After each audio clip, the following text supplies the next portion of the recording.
Bienvenue au cours d'introduction à la théorie de 5E de Javed Sangdel. Mon nom c'est Javed Sangdel et je suis professeur de leadership et entrepreneuriat auprès de SUMAP ici à Genève.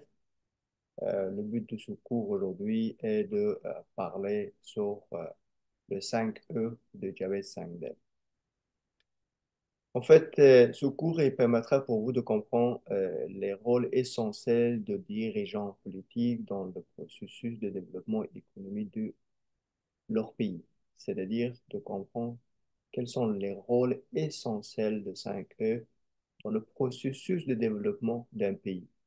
Souvent, vous entendez de certaines théories de développement ou certains concepts, mais ce 5E permettra à vous de comprendre les processus de développement de l'économie d'un pays et surtout, vous allez comprendre pourquoi il y a certains pays en développement, malgré qu'ils ont de plein de ressources naturelles, les citoyens vivent dans la pauvreté. Il y a certains pays qui n'ont même pas de ressources aujourd'hui et ils sont dans une situation assez confortable.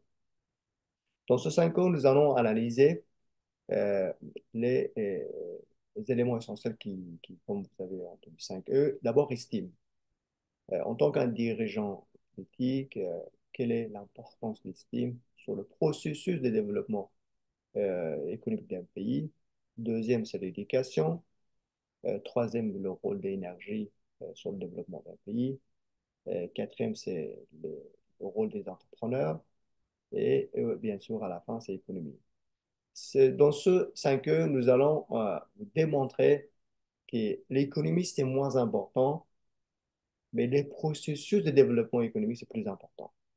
Et surtout, nous allons donner certains exemples entre divers pays.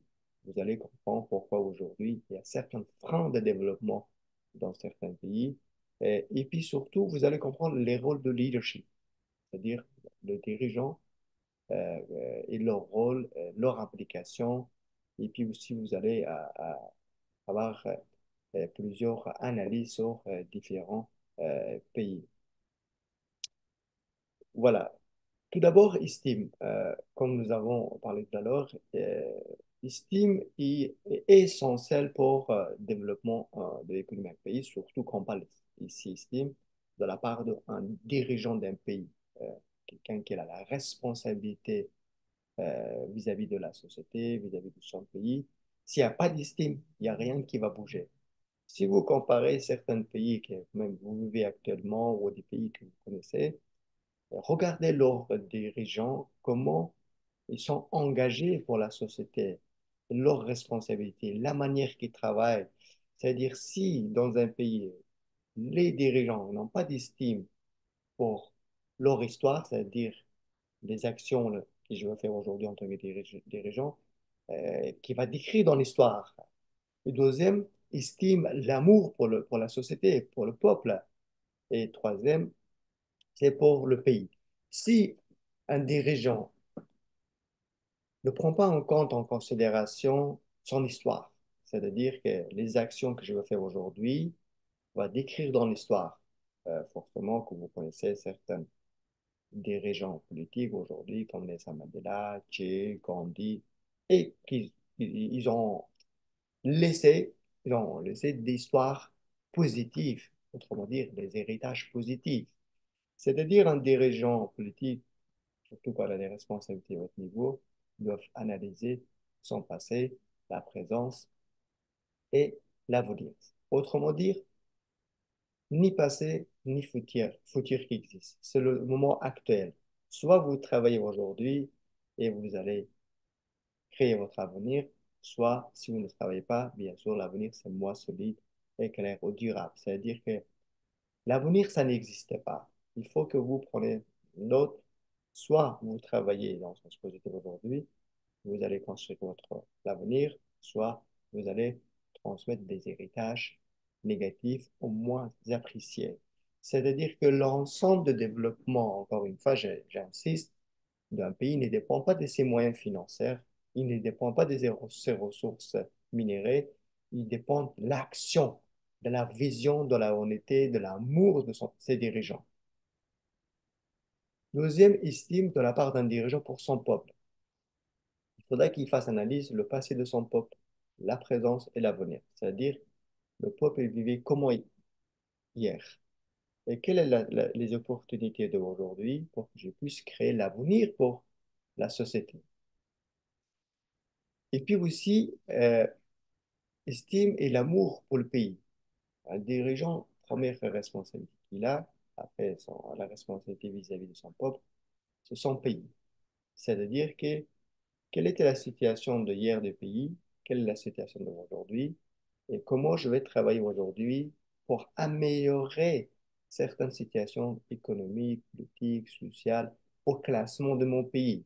C'est-à-dire que les actions des dirigeants d'un pays qui va positionner son pays au niveau de classement. Si un dirigeant il pense que pour ses intérêts personnels, ou bien pour son parti ou ses entourages, bien évidemment, il y a un impact négatif sur le développement de son pays. Parce qu'au lieu de concentrer sur son histoire, c'est-à-dire de faire de bonnes actions, au lieu de concentrer sur l'amélioration de la vie de ses citoyens, au lieu de concentrer sur l'amélioration du positionnement de son pays vis-à-vis au niveau national, régional, international, il va concentrer sur que des intérêts personnels. Souvent, vous avez peut-être constaté qu'il y a des pays qui n'ont pas de ressources, mais ils avancent très bien. C'est pas ça qui, ça veut dire ils ont quelque chose de différent. Non, ça veut dire qu'il y a un plan, il y a une vision claire, il y a un programme qui est un groupe ou un parti ou le dirigeant va créer pour le pays. Et puis, bien sûr, ces dirigeants, ils vont chercher les meilleurs talents de leur pays ou même des talents externes pour réaliser tout ce qu'ils ont pensé en action. C'est-à-dire, autrement dire, la pauvreté, ça n'existe pas seulement si vous pensez d'une manière pauvre. Les rôles de leaders, autrement dit, les dirigeants d'un pays, est essentiel pour le développement d'un pays dans l'ensemble des processus économiques, politiques, sociaux. Si un dirigeant n'est pas engagé pour son peuple, pour son pays, c'est extrêmement compliqué d'avoir la chance de développement au niveau de l'économie politique et sociale. Là, ici, nous allons vous présenter les 5 E. Là, on avait parlé d'estime, c'est-à-dire que comme estime elle est le moteur de développement de tout, même de notre vie privée, si vous prenez un exemple pour vos enfants, pour vos parents, vous faites tout pour leur faire plaisir, vous faites tout pour qu'ils réussissent dans leur vie. C'est exactement la même chose, mais à l'échelle macro. C'est-à-dire que c'est pas seulement les moyens financiers qui vont régler le problème. Il y a plein de pays qui ont des ressources minières exceptionnelles. Si vous prenez l'exemple de Niger, de Mali, d'Afghanistan, par exemple, certains autres pays, mais aujourd'hui, ces pays ne vivent pas dans une situation confortable. Mais si vous prenez l'exemple comme un pays que je vis actuellement, la Suisse, un pays enclavé, un pays qui n'a pas de ressources naturelles, mais aujourd'hui, il fait un PIB d'environ 800 milliards, par exemple, la Suisse. Si vous prenez les pays que j'ai nommés, ça ne va pas dépasser que plus de 20 ou 25 milliards. C'est-à-dire que l'estime est le moteur de développement. Là, le deuxième, on parle d'éducation. Éducation, c'est la vie, c'est-à-dire l'ensemble de développement d'un pays. Il ne dépend pas seulement des moyens financiers, mais surtout le savoir. Le savoir est le créateur de valeur, c'est-à-dire quand vous avez le savoir, quand vous avez une société bien éduquée, qui est capable de bien distinguer entre bien et mal, vous avez plus la chance de développement économique. C'est-à-dire quelles sont les priorités d'un pays. Quelle politique est mise dans le pays pour qu'il puisse avoir non seulement l'éducation au niveau de quantitatif, mais aussi qualitatif. Nous allons parler dans le chapitre prochain d'une manière détaillée de l'importance de l'éducation, mais comme ce chapitre, c'est le chapitre de la traduction. Énergie. Vous êtes tous conscients qu'aujourd'hui, c'est la guerre d'énergie. Regardez qu'est-ce qui se passe. Énergie donne la vie pour l'économie. C'est-à-dire que le moteur de développement industriel et l'ensemble de développement d'un pays, c'est l'énergie. Si vous n'avez pas d'énergie, vous ne pouvez pas aller vers ce processus de développement. Il y a dans certains pays qui n'ont pas d'énergie ou l'énergie est extrêmement chère. C'est-à-dire que un dirigeant politique, il doit faire tout pour avoir ses propres énergies, autrement dire, avoir certaine autonomie dans le domaine de l'énergie, aux énergies moins chères, ou bien la gestion d'énergie, comment il faut le gérer pour que le pays puisse avoir ses propres énergies ou énergies moins chères pour que l'économie et l'industrie ils marchent. Ben, sinon, ça devient trop cher dans un marché compétitif. Quatrième, c'est les entrepreneurs. Voilà.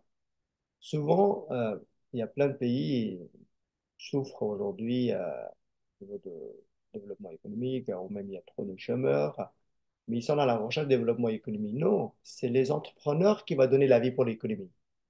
Si vous n'avez pas d'entrepreneurs, il n'y a pas d'économie, parce que ce sont les entrepreneurs, les investisseurs qui viennent pour donner la vie à l'économie.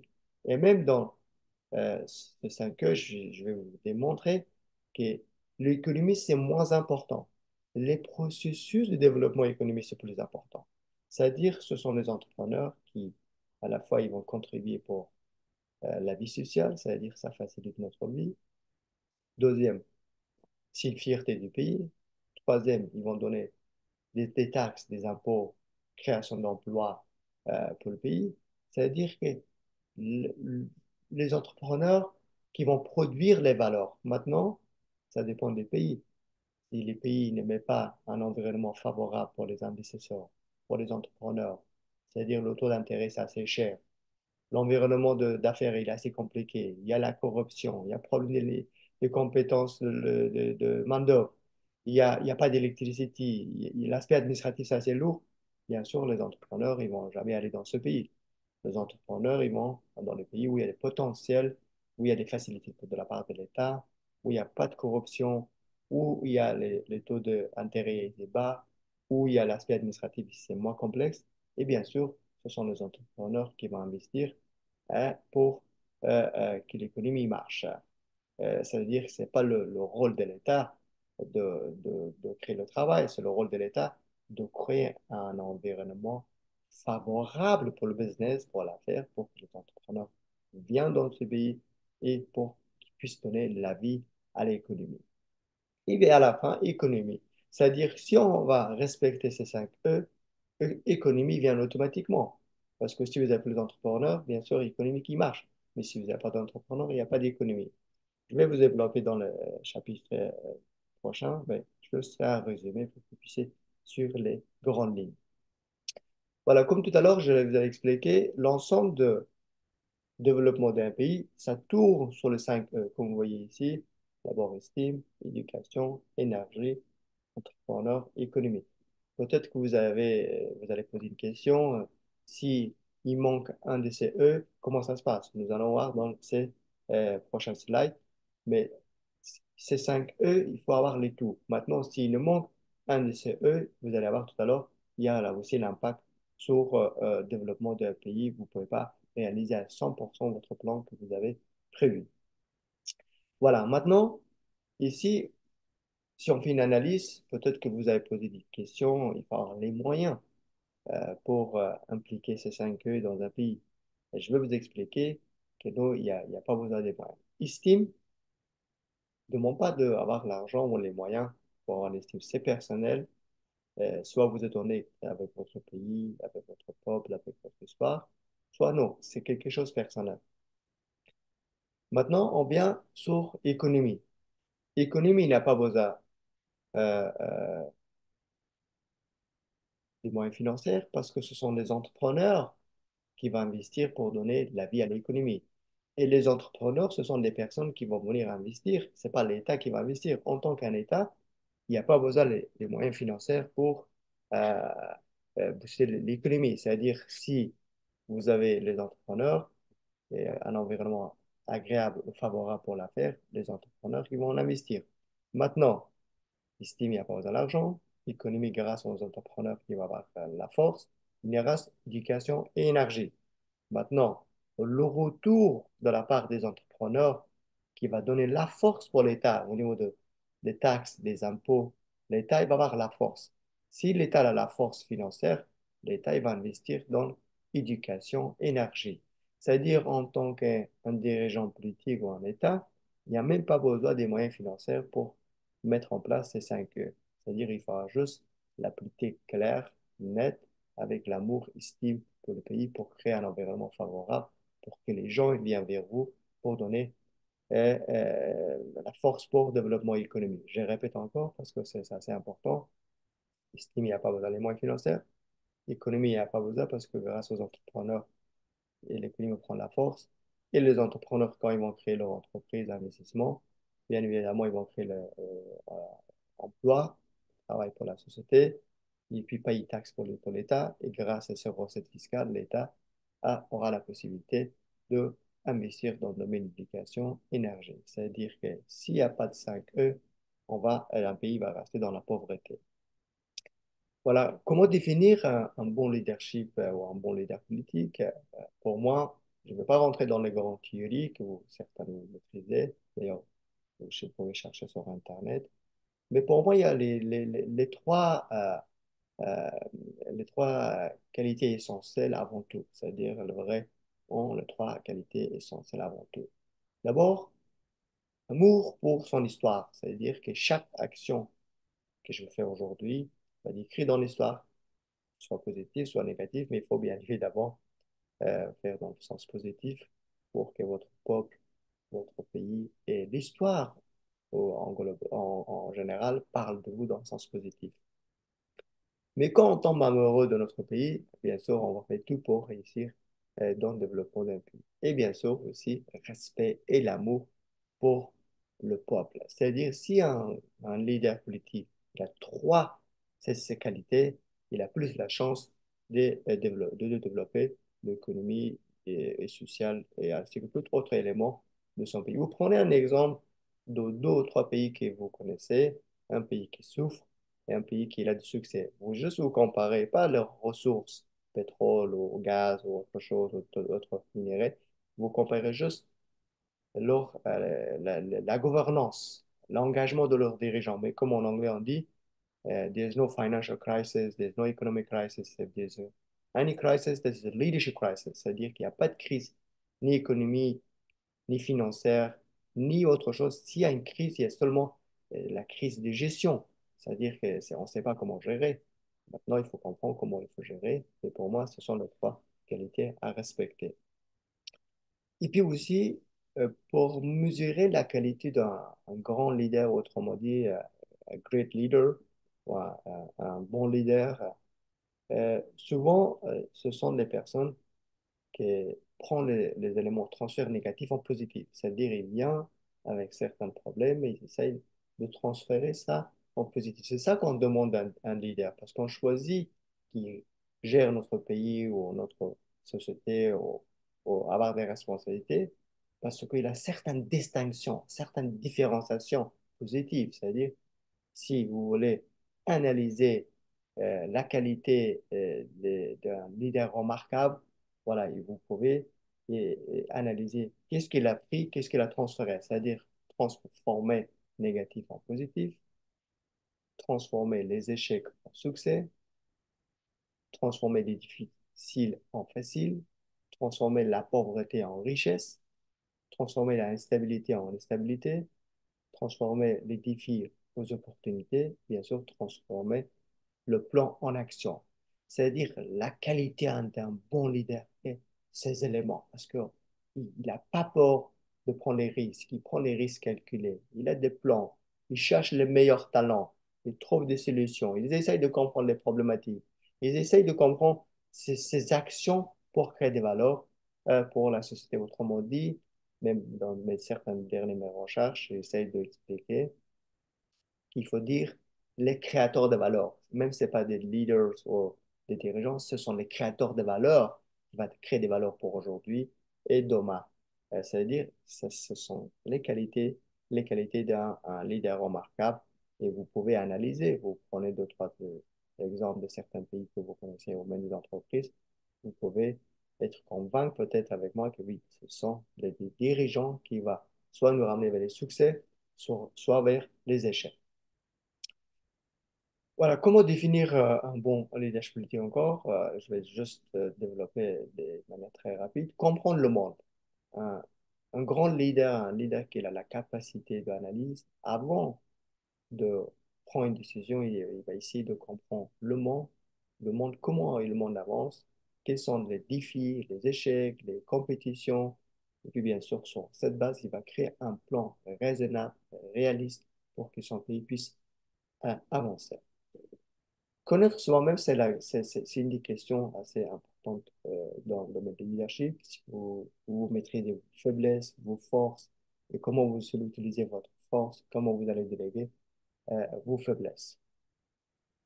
Il est capable aussi de définir ses priorités, c'est-à-dire est-ce que c'est mes priorités d'investir dans la bonne gouvernance, dans le domaine d'éviter la corruption, dans le domaine de l'éducation, dans le domaine de l'énergie, dans quel projet je dois investir en tant qu'un dirigeant politique pour que ce projet puisse encore générer des valeurs, c'est-à-dire créer des valeurs pour faciliter les tâches suivantes. Aussi, ils essaient de connaître ses peurs, ses inquiétudes, ses soucis, et bien sûr, pour ça, il va prendre des mesures. Et puis aussi, souvent, les leaders de qualité, ils sont toujours un modèle par leurs actions. C'est-à-dire, comme on dit, soyez un modèle par vos actions. Faites des actions pour que les gens disent oui, yes. Voilà, c'est la personne. Souvent, quand vous dites que voilà, c'est un grand leader, c'est lui qui a amené des changements positifs. C'est-à-dire, soyez un modèle par vos actions positives. Bien sûr, avoir la qualité de travailler esprit de groupe. Aujourd'hui, le système individualisme, c'est fini, c'est collectivisme, c'est-à-dire on doit travailler ensemble. Un grand leader, il a la qualité aussi de trouver les meilleurs pour qu'il puisse atteindre ses objectifs pour l'intérêt beaucoup plus large au niveau du pays, ou beaucoup plus large. Changement. Il encourage le changement. Il faut se marier avec le changement. Changement, innovation, créativité, il doit être la priorité d'un leader. Parce que vous ne pouvez pas avancer de la manière traditionnelle que vous avancez aujourd'hui. C'est-à-dire, changement, c'est un élément essentiel, bien évidemment, si c'est nécessaire. Il faut encourager toujours de faire les tâches aujourd'hui mieux que hier et demain mieux qu'aujourd'hui. C'est-à-dire, le changement, si c'est nécessaire, il faut encourager les collègues ou les personnels ou votre équipe pour qu'ils puissent avoir des résultats positifs mieux que hier. Un leader, il a toujours un impact positif, c'est-à-dire quand il parle, convainc les gens, il essaye d'éviter des conflits. Il a un impact positif, toujours. Ils essayent de convaincre, de trouver des solutions. Et ce sont avec certaines distinctions positives. Aussi, l'aspect autonomie. Ils favorisent l'autonomie. Ils essayent de ne pas gérer tout par lui-même. Ils essayent de laisser certaines libertés, bien évidemment, certains contrôles avec son équipe pour que les choses s'avancent. Aussi, un leader doit avoir une stratégie claire. La définition des stratégies, ça vient d'un mot militaire. Euh, il faut que votre stratégie soit comme de béton, mais la réalisation comme de l'eau. Mais sans un plan de stratégie clair, c'est impossible d'avancer un pays ou même une petite entreprise aujourd'hui. C'est-à-dire, ce sont le travail d'un leader avec son équipe pour créer un plan stratégique clair, net et réalisable à court, moyen et long terme. Aussi, un leader doit avoir une capacité remarquable, c'est-à-dire il a la capacité de tout de suite sentir les défis, il est capable d'anticiper certaines difficultés pour l'avenir, il est capable d'analyser les opportunités et les défis, et bien évidemment, il va prendre des mesures et des décisions pour qu'il puisse anticiper à certaines éventualités, des soucis, des défis, des problèmes, ou bien sûr des succès. Le dernier élément, euh, respecter le droit des autres. C'est-à-dire, un leader, il a respect pour les autres. C'est pas lui qui a toujours raison. Il essaie d'écouter, il va mettre aussi les choses dans le droit de chacun, hein. Et bien sûr, il va respecter certains aspects de justice, il laisse autonomie à la justice, il laisse aussi le droit des autres, c'est-à-dire, il va pas dire, voilà, moi, je vais avancer mon pays pour faire mal aux autres. Non, c'est-à-dire, ça, on appelle un leader éthique, c'est-à-dire, il prend en considération aussi les droits des autres. Aussi, quelques éléments sur les techniques efficaces pour devenir un leader. Bien évidemment, vous n'êtes pas tous obligés de devenir un leader, mais juste comme celui de cours, c'est important de prendre en compte. Un, un leader efficace, il prend toujours les risques, ainsi qu'il encourage son équipe pour prendre les risques, et bien évidemment, les risques calculés, les risques mesurés, les risques que vous êtes capable de le gérer. Bien sûr, la délégation, il délègue avec confiance, parce qu'aujourd'hui, si vous ne déléguez pas, c'est impossible d'avancer dans votre activité. Aussi, soyez honnête avec vous-même, avec votre équipe, avec votre environnement. Aussi, créez des solutions. Une des tâches assez importantes d'un dirigeant politique ou un dirigeant, de trouver des solutions. Parce qu'aujourd'hui, dans nos jours, avec des compétitions, avec tout ce qui se passe dans le monde, il faut être capable de trouver des solutions pour éventuels soucis ou problèmes ou défis que vous trouvez dans vos activités. Aussi, vous devez prendre en compte les émotions. Il ne faut jamais prendre une décision quand vous êtes émotionnel. Il faut vraiment maîtriser les choses, analyser les choses. Parce que les émotions, des fois, dans certaines émotions, vous prenez des décisions, ça peut avoir un impact négatif sur vous, sur votre équipe, sur votre pays. Mais il faut vraiment quand même analyser les conséquences de votre émotion, les conséquences de votre agressivité ou les conséquences de la manière que vous comportez. Il faut essayer toujours de gérer vos émotions. Ça, c'est la force d'un leader. Quand vous êtes capable de gérer vos émotions, vous êtes capable aussi de gérer les autres. Et si vous êtes incapable de gérer vos émotions vous-même, vous ne pouvez pas gérer les autres. Il faut avoir des ambitions, mais bien sûr des ambitions sans exagérer. Courage, c'est le premier moteur de la qualité d'un leader. Être courageux, et puis avoir aussi le courage. Aussi, discipline, c'est-à-dire maîtriser soi-même ainsi que self-control, ou bien si vous êtes capable de gérer vous-même, vous pouvez gérer les autres. Vous ne pouvez pas dire que vous êtes capable de gérer les autres, mais si vous êtes incapable de gérer vous-même. Bien sûr, aussi, les dirigeants d'un certain niveau, on parle à l'échelle macro, et ici dans ce domaine, ils prennent leurs responsabilités, c'est-à-dire, le leader, il sait prendre ses responsabilités, mais surtout quand il faut prendre les responsabilités. Mais non seulement les dirigeants ils prennent ses responsabilités ou disent que je suis responsable, ils essaient de responsabiliser aussi les autres. Parce que les gens faibles que seulement ils prennent que je suis moi responsable. Non, il va responsabiliser aussi les autres pour que les choses s'avancent. C'est-à-dire le système autocratique ne donne pas des résultats efficaces. Et aussi, un grand leader, il prend aussi en leçon de ses erreurs de passé. C'est-à-dire que chaque action que vous faites en tant que dirigeant, vous devez faire une analyse de votre action de passé, comment il faut éviter pour ne pas faire ces erreurs que vous avez fait au passé. C'est-à-dire, c'est une bonne école, vos actions de passé. Et aussi, les grands leaders s'anticipent les choses. Ils comprennent l'avenir. Ils essayent de comprendre l'avenir. Qu'est-ce qui se passera à l'avenir? Ils anticipent, prévoir certaines mesures pour éventuels changements ou de soucis, de problèmes. D'ailleurs, c'est leur travail d'anticiper certaines éventuelles attentes pour l'avenir, prévoir. C'est pas aux dernières minutes qu'ils viennent pour proposer des solutions ou euh, prendre des mesures pour certaines éventuelles actions nécessaires. C'est-à-dire qu'ils anticipent et prévoir des moyens pour éviter que ce problème il y a beaucoup plus grand. Avant que ce soit le problème, ils vont le régler ce souci. Voilà, maintenant, impliquer les 5 E dans le leadership global. Voilà, si aujourd'hui euh, un pays n'a pas les 5 E au niveau dans son pays, bien sûr, il y aura moins de chances d'avancement au niveau de l'économie politique parce que le monde est assez compétitif. C'est-à-dire que ce sont les 5 E qui permettraient pour un pays d'aller dans le sens de développement. S'il n'y a pas de 5 E, c'est extrêmement compliqué de avoir la chance de développement d'un pays. C'est-à-dire qu'en résumé, j'aimerais juste dire que si vous souhaitiez qu'un pays se développe, si vous prenez un genre de responsabilité de haut niveau, il faudrait que vous preniez en compte estime, éducation énergie, entrepreneuriat et économie. Si on a ces 5 E, vous pouvez être parmi les pays respectés. Sinon, votre pays va être parmi les pays qui avancent doucement ou n'avancent pas. C'est-à-dire, il y a toujours dans les difficultés économiques, politiques, sociales. Maintenant, dans la prochaine leçon, leçon 2, nous allons concentrer spécifiquement sur l'estime et chaque leçon, vous allez avoir chaque E d'une manière approfondie.